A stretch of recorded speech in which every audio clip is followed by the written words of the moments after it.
kalau kemarin infonya di mana dari Serdang ya, itu ada permasalahan PKH, itu ada. Terus bantuan langsung tunai, itu seleknya ada. Tadi itu antara penerima dia tidak mau mengambil di bank atau di kantor pos, tapi dia nyuruh orang, tapi dia memberi komisi. Nah komisi-komisi itulah sebetulnya yang tidak boleh. Tapi kalau dia terjadi deal, ya dengan si penerima kita akan susah untuk menerapkan pidana. Maka diselesaikan oleh APIP saja kalau yang seperti itu. Tapi polisi bukan berarti cuci tangan ya.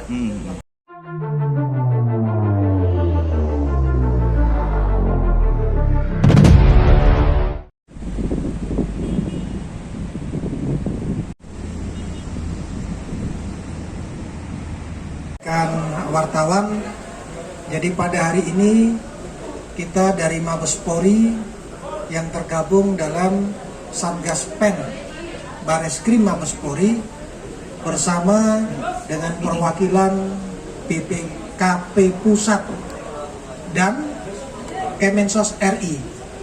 Beliau kesini dalam rangka menyegarkan kembali, meyakinkan bahwa program PEN yang berkaitan tentang penyaluran anggaran negara, baik itu APBN, APBD, untuk penanggulangan COVID-19 meyakini betul-betul tepat sasaran, berdaya guna, dan tidak dilakukan tindakan korupsi. Itu yang kami sampaikan. Terima kasih. Pak, mungkin di Sumut ini apa yang menjadi sorotan Pak di sini Pak?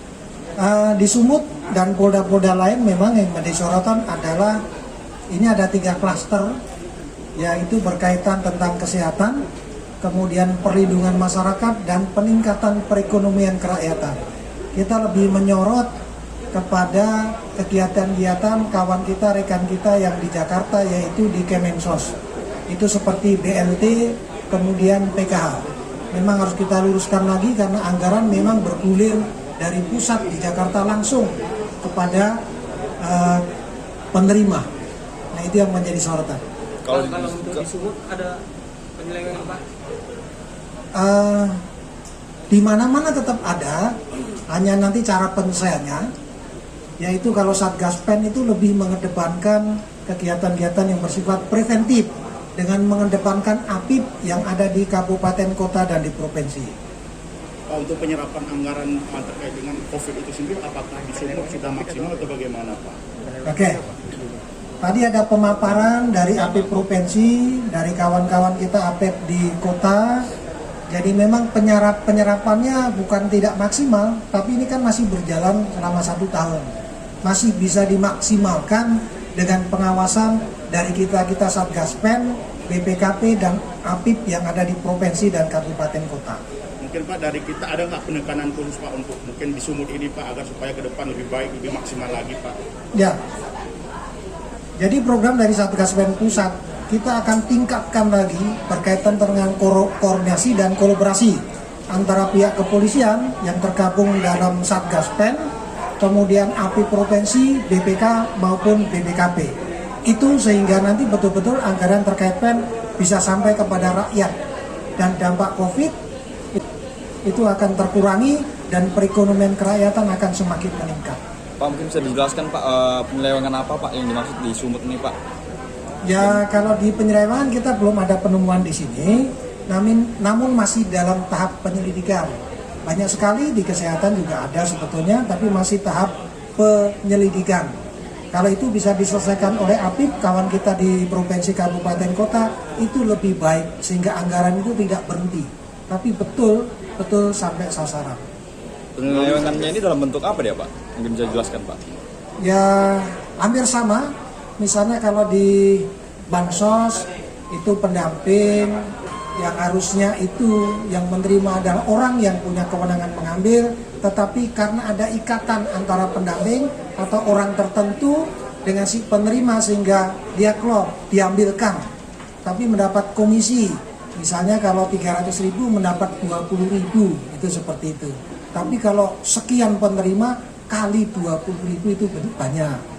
Cuma permasalahannya sekarang kalau sudah ada deal-deal antara orang yang menerima dengan pihak ketiga. Nah itu, hal yang seperti itu lebih bagus diselesaikan melalui kawan-kawan kita yang ada di kewilayahan yaitu APIP. Ya Pak, melalui Satgas Pen ini apa nih yang mau dicapai di Sumut Pak? Di Sumut kita kesini memang ingin menghidupkan dan memaksimalkan lagi kegiatan Satgas Pen yang berkolaborasi dengan tadi BPKP, APIP, dan inspektorat yang ada di provinsi. Kalau itu kolaborasinya bagus, pengawasannya bagus, insya Allah itu anggaran-anggaran PEN untuk mewujudkan perekonomian kerakyatan sebagaimana programnya Bapak Jokowi itu akan berdaya guna dan tepat sasaran. Pak, untuk penyelewengan di bidang kesehatan tadi Pak seperti apa tadi Pak? Misalnya insentif dokter ya, yang bekerja itu hanya miss saja belum menerima, mungkin menyelip gimana. Nah itu nanti dari inspektorat harus ngawasi nih. Harusnya insentif itu intensifnya kan sudah ada anggarannya itu, hingga harus sampai. Tapi mungkin terhenti kemana sehingga perlu dilakukan penyelidikan. Begitu ya. Terima kasih. Kalau di Sumut ini kabupaten mana mungkin Pak yang menjadi sorotan Pak soal penyelewengan? Sumut itu kalau kemarin infonya di mana dari Serdang ya, itu ada permasalahan PKH, itu ada. Terus bantuan langsung tunai, itu seleknya ada. Tadi itu antara penerima dia tidak mau mengambil di bank atau di kantor pos, tapi dia nyuruh orang, tapi dia memberi komisi. Nah komisi-komisi itulah sebetulnya yang tidak boleh. Tapi kalau dia terjadi deal ya dengan si penerima, kita akan susah untuk menerapkan pidana. Maka diselesaikan oleh APIP saja kalau yang seperti itu.